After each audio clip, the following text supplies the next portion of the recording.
Queridos, a paz do Senhor Jesus para todos, amém? Eu sou o pastor Adilson e essa é a Conexão da Alma. Amados, eu quero trazer nessa noite para nós uma palavra que eu ministrei na igreja, no culto hoje à noite, e eu quero também trazer para nós aqui, para a nossa meditação. É um texto que está lá em Ezequiel, capítulo 15, nós vamos ler do verso 1 ao verso 5, que vai falar sobre o fruto que se produz a videira. Ezequiel capítulo 15, verso 1 diz assim: A palavra do Senhor veio a mim. Disse ele: Filho do homem, em que a madeira da videira é melhor do que o galho de qualquer das árvores da floresta? Alguma vez a madeira dela é usada para fazer algo útil? Alguém faz suportes com ela para neles pendurar coisas? E depois de ser lançada no fogo como combustível, e o seu fogo queimar as duas extremidades, e carbonizar o meio, servirá para alguma coisa? Se não foi útil para coisa alguma enquanto estava inteira, muito menos o será quando o fogo a queimar e ela estiver carbonizada. Presta atenção, querido. Ele está falando da videira e ele tá falando da importância da videira. E ele está fazendo uma pergunta, né? Se ela é mais importante, né? O que tem nela para ser mais importante que as outras árvores? Ele está falando, por acaso o galho dela serve? Alguém já usou o galho da videira para fazer alguma coisa e colocar numa parede para que seja pendurado algum objeto nela?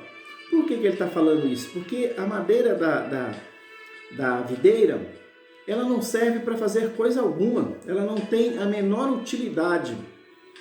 A única função da videira é produzir frutos. Se ela não produzir frutos, ela não serve para mais nada. E Deus está fazendo uma pergunta para o homem: o que é a videira mais do que qualquer árvore? Quando Deus está fazendo essa pergunta para o profeta, ele está querendo, né, no meu entendimento, ele está querendo dizer o seguinte: que quando a videira produz frutos, ela é muito lucrativa e ela é muito valiosa também. Mas quando ela não produz nada, que ela é inútil e ela é desprezível. E aí ele diz: em que a madeira da videira é melhor que um galho que está entre as árvores da floresta? Alguém faz suportes desse galho para nele pendurar alguma coisa?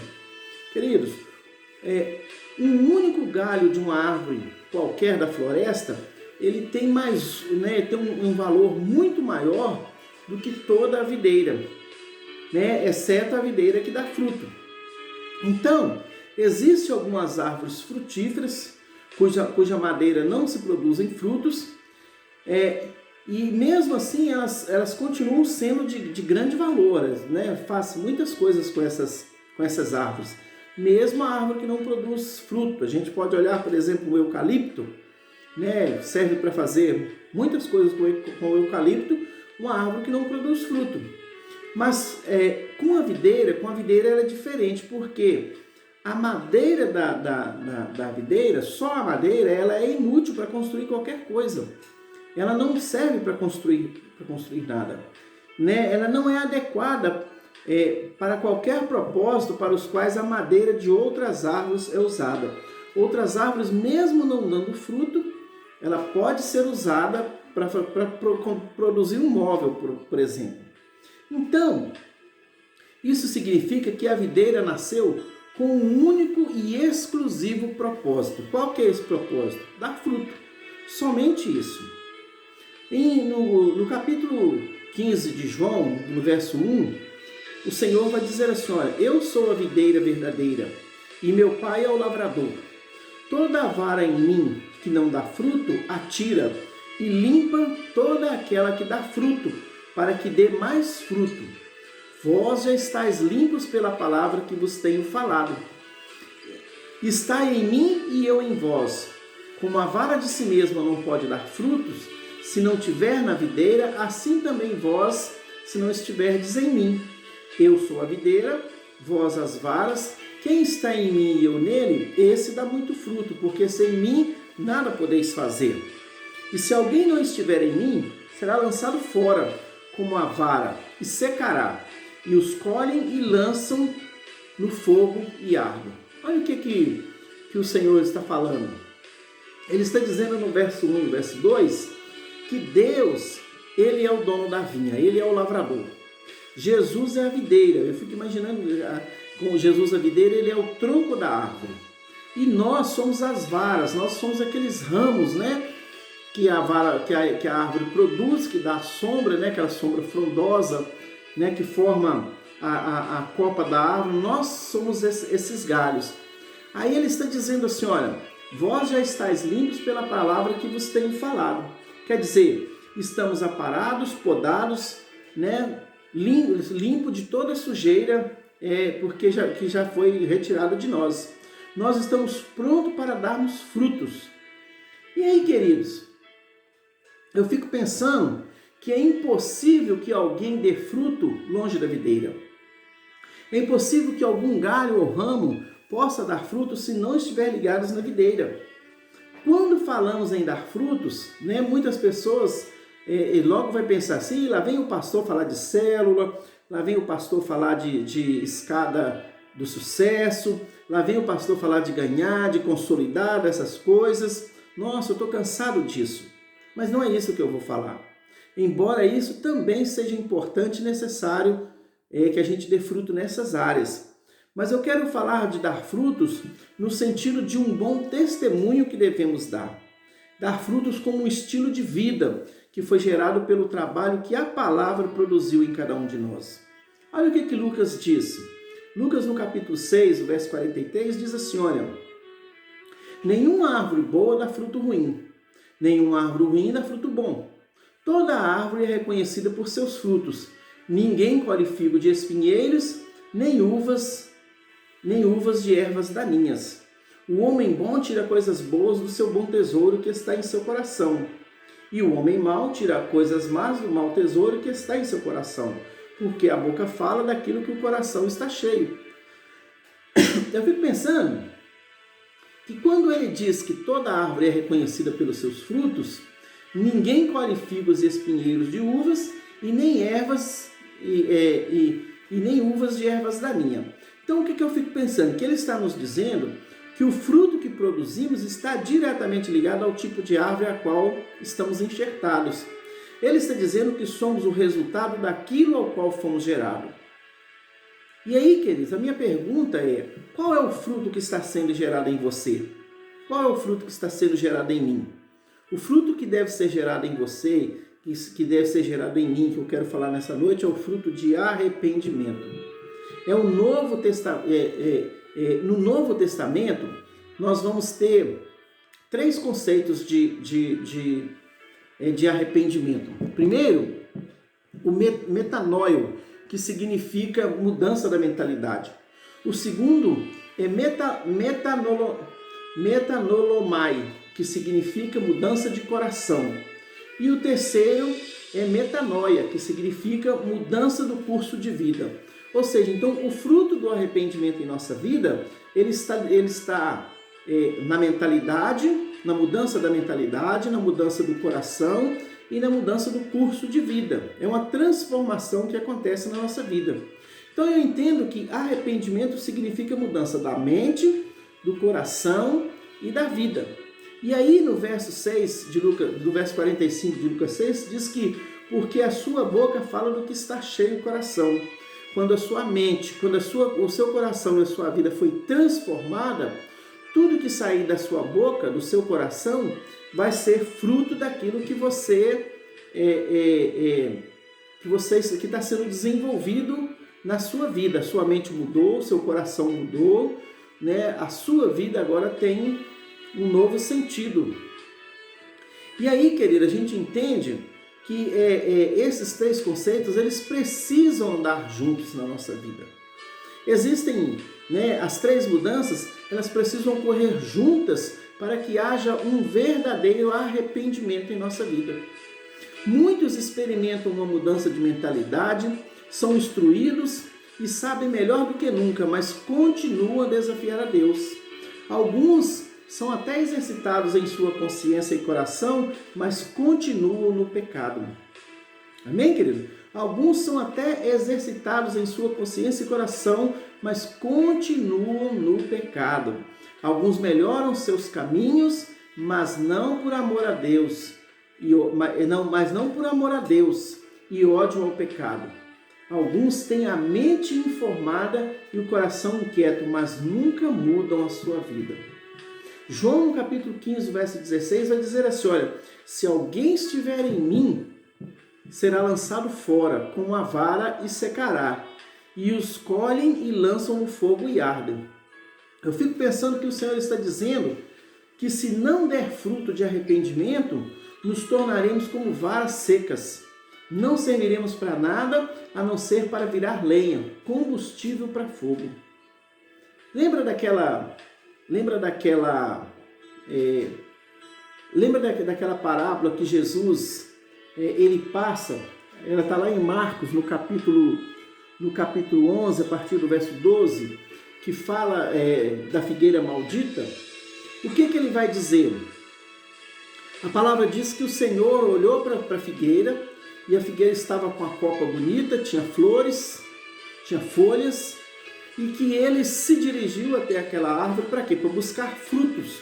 Porque quando a figueira está frondosa, é porque está na época de frutos. Porém, aquela não é uma época de dar figos. Mas porque a figueira estava bonita, o Senhor foi até lá em busca do fruto, mas não havia fruto. Quer dizer, aquela figueira ela estava passando uma imagem que não era a realidade. Sabe qual que é o problema muitas vezes nosso? Eu digo nosso, do povo de Deus. Por quê? Porque nós muitas vezes nós estamos igual a figueira. Nós estamos frondosos, bonitos, mas sem fruto. Nós estamos com a aparência de bonzinho, mas não somos bonzinhos. Nós temos uma atitude, nós demonstramos uma atitude de santidade, mas não somos tão santos. Nós queremos mostrar para as pessoas que somos pessoas honestas, mas no fundo somos enganadores. Muitas vezes vivemos enganando as pessoas, fazendo coisa errada, fazendo o que não deve, falando, tendo atitudes de comportamento estranhos à vontade do Senhor. O grande problema nosso é que nós muitas vezes queremos passar uma imagem da qual nós não vivemos. Muitos de nós estamos envolvidos em adultério, muitos de nós estamos envolvidos em divórcio, muitos de nós estamos envolvidos em fornicação, muitos de nós estamos envolvidos em mentiras, em contravenção, todo tipo de erro. Muitos de nós estamos vivendo isso como se fosse normal na nossa vida, mas aos olhos dos outros, para as outras pessoas, nós queremos passar uma imagem de homem, de mulher de Deus, quando na verdade não somos. Muitas vezes nós vivemos uma vida de engano, nós não vivemos um evangelho genuíno e nem vivemos totalmente na prática pecaminosa. Ficamos entre dois extremos. Uma hora eu me mostro ser crente, na outra hora eu me revelo ser um ímpio, cara que não tem temor de Deus. Lá em Ezequiel, no capítulo 15, o verso 5, diz assim, olha, se não foi útil para coisa alguma enquanto estava inteira, muito menos o será quando o fogo a queimar e ela estiver carbonizada. Provérbios 28:13 diz assim, olha, o que encobre as suas transgressões jamais prosperará, mas o que a confessa e deixa alcançará misericórdia. Aquele que, de todo o coração e durante a sua vida, não se converte dos seus caminhos ímpios, não se arrependeu. Quando nós temos atitude dessa, igual a da figueira, de ter uma copa frondosa, bonita, sem produzir frutos, significa que nós não nos arrependemos verdadeiramente. Não tivemos um arrependimento genuíno, porque queremos mostrar uma coisa quando na verdade somos outros. Parecemos ser crentes certinhos, bonzinhos, honestos, santos, mas na verdade somos totalmente o contrário.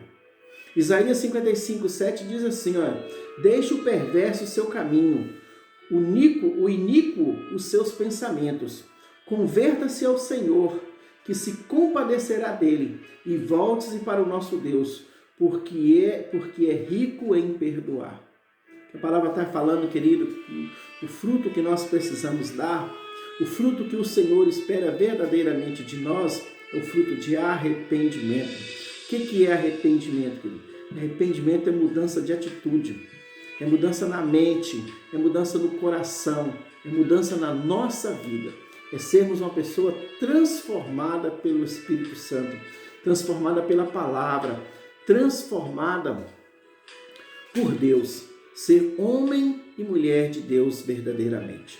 Amém? Que nós possamos refletir sobre tudo isso para que a nossa vida tenha um novo rumo, para que nós possamos direcionar a nossa vida para andar corretamente, verdadeiramente na presença do Senhor, para que Ele seja o dono da nossa vida. Amém, amados?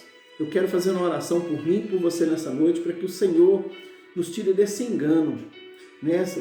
Se algum de nós estiver vivendo nessa prática de mostrarmos ser uma coisa quando na verdade somos outra, que a gente possa nos arrepender e que nós possamos sair dessa situação, sair debaixo desse espírito de engano e ter uma vida genuína na presença do Senhor.